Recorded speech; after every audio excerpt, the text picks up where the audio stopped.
নমস্কার, আমি শুভ্রদীপ, তোমাদের ইউনিক বয়। আবার নিয়ে চলে এসেছি নতুন একটা ভিডিও। এই ভিডিওটাতে না এখন বলবো না, চলো জায়গাটায় যাই, তার সামনে বলবো।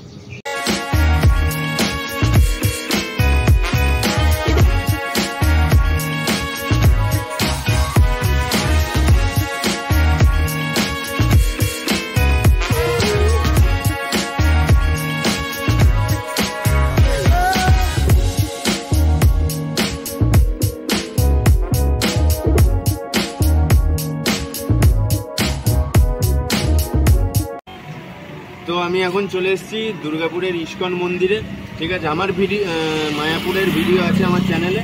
তো আপাতত এখন চলে এলাম দুর্গাপুরের ইস্কন মন্দিরে, ঠিক আছে। মানে এটা আমি আগে এসেছি, পুরোপুরি মানে মায়াপুর আছে পুরোটাই গড়া। তো চলো দুর্গাপুরের ইস্কন দেখো, এনজয় করো, চলো।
তো আজকে রবিবার, আজকে এখানে অন্ন ছত্রতে প্রচন্ড ভিড়, ঠিক আছে। সব কৃষ্ণ ভক্তরা, হরির ভক্তরা এসছে এখানে পরম ভক্তির সাথে ভোগ খেতে। প্রচন্ড ভিড়, ঠিক আছে। তোমরা দেখো যে মানে একটু হরির প্রসাদের জন্য, ঠিক আছে, মানে মানুষ কি করতে পারে। প্রচন্ড রোদ আর প্রচন্ড ভিড়, দেখো তোমরা।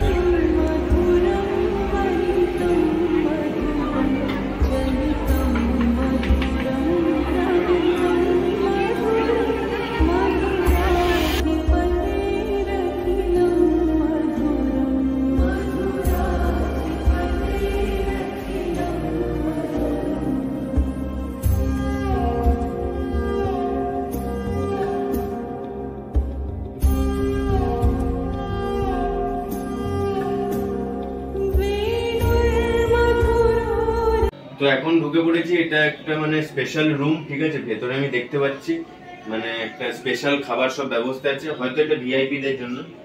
খালি দেখো, খুব সুন্দর লাগছে, ভেতরে ডেকোরেশনটা খুব সুন্দর।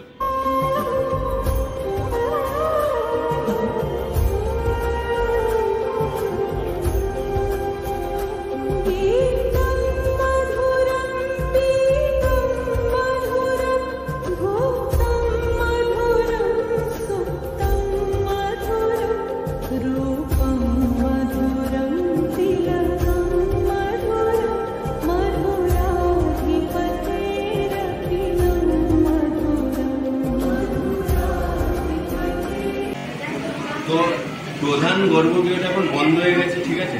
আমি লেট করে ফেলেছি, কিন্তু তবুও তোমাদের আমি ভেতরটা থেকে দেখাচ্ছি। আর সবাই এসো, ঠিক আছে। আমি টাইমিংটা বলে দিচ্ছি পরে, সবাই এসো। এলে গর্ভগৃহ আর শ্রীকৃষ্ণ রাধা সবার দর্শন হয়ে যাবে। এখানে খুব সুন্দর ভোগের ব্যবস্থা আছে, খুব ভালো অ্যামাউন্টের মানে মধ্যে, তোমরা দেখে নাও।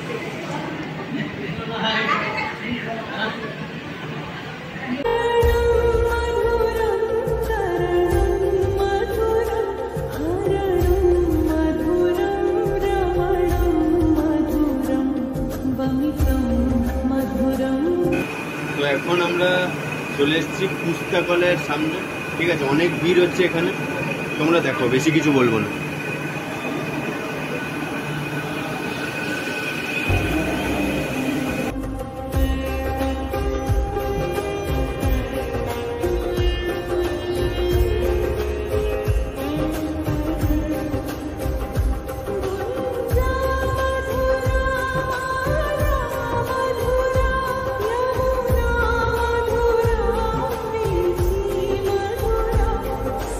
তো আমি এখন চলে এসেছি এই দুর্গাপুর ইস্কনের প্রেসিডেন্টের রুমে, ইনি প্রেসিডেন্ট মহাশয়। আপনার নাম? আমি ঔদার্য চন্দ্র দাস। আচ্ছা, এই দুর্গাপুরের ইস্কনটা নিয়ে একটু কিছু বলুন। সারা বিশ্বব্যাপী ইস্কনের প্রতিষ্ঠান রয়েছে।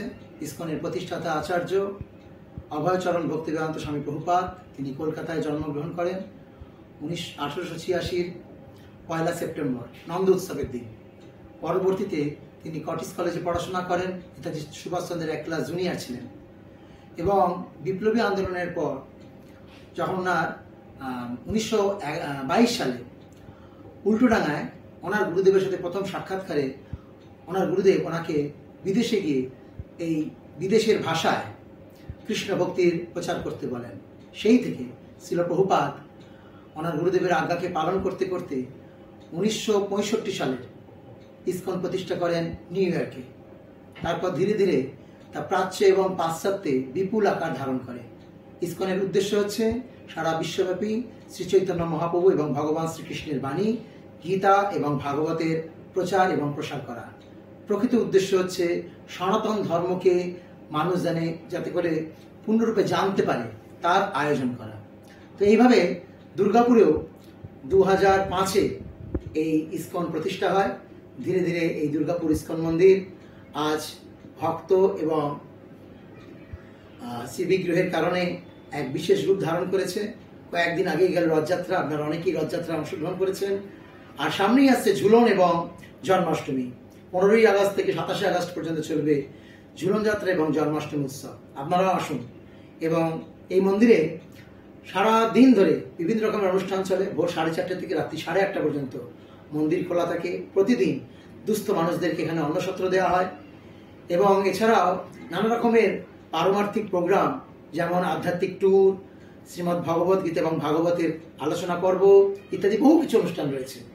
আমি আশা রাখি আমাদের এই অনুষ্ঠানে আপনারা অংশগ্রহণ করুন এবং যারা এই চ্যানেলকে সাবস্ক্রাইব করছেন তাদেরকে অনেক ধন্যবাদ যে আপনারা এই চ্যানেলের সাথে যুক্ত থেকে ইস্কনের বিভিন্ন অনুষ্ঠান আপনারা দর্শন পাবেন। এই আশা রেখে আমি এখানে আমার বক্তব্য শেষ করছি। ধন্যবাদ। নিবেদন ইস্কন দুর্গাপুর, আপনাদের বিনীত সেবক ঔদার্য চন্দ্র দাস। তো আমাকে কিছু বলার দরকারই পড়লো না, সবই বলে দিলেন প্রেসিডেন্ট মহারাজ। তো চলো, সবই দেখালাম। আসতে বললেন সবাই এসো এখানে, আমার সাবস্ক্রাইবারদের বলছি, আর ভিডিওটা শেয়ার করতে হবে, উনি তো বলেই দিলেন। চলো এবার শেষ করব বাইরে গিয়ে ভিডিওটা। তো তোমাদের দেখালাম দুর্গাপুরের ইস্কন মন্দির, ঠিক আছে। আমি একবারই এর আগে এলাম মাকে নিয়ে, আজকে পুরো ভিডিওটা করলাম। আমার চ্যানেলে মায়াপুরের ভিডিও তো আছেই, দুর্গাপুরের ইস্কনও দিয়ে দিলাম। তো সব ভিডিও দিলাম। যারা হরির ভক্ত, ঠিক আছে, তাদের জন্য আমি আবারও বলছি, ভিডিওটা ভালো লাগলে লাইক কমেন্ট শেয়ার করো। যারা করোনি সাবস্ক্রাইব করে নাও, শেয়ার করো, শেয়ারের মাধ্যমে জানিয়ে দাও। আর সবাই এসো, প্রেসিডেন্ট মহারাজ তো বলে দিলে রোজ একদম ভোর থেকে রাত্রিবেলা অবধি খোলা থেকে মন্দিরটা। সামনে জন্মাষ্টমী আর ঝুলন আসছে, সবাই এসো। আমিও জন্মাষ্টমীতে আসবো, ঠিক আছে, দেখতে হয়তো পেয়ে যাবে হরির কৃপায়। সবাই খুব ভালো থেকো, সুস্থ থেকো, বাবা সবার মঙ্গল করুক। আবার পরে নতুন ভিডিওটা দেখা হবে, ঠিক আছে। চলো শেষ করছি। হরে কৃষ্ণ, ওম নমঃ শিবায়।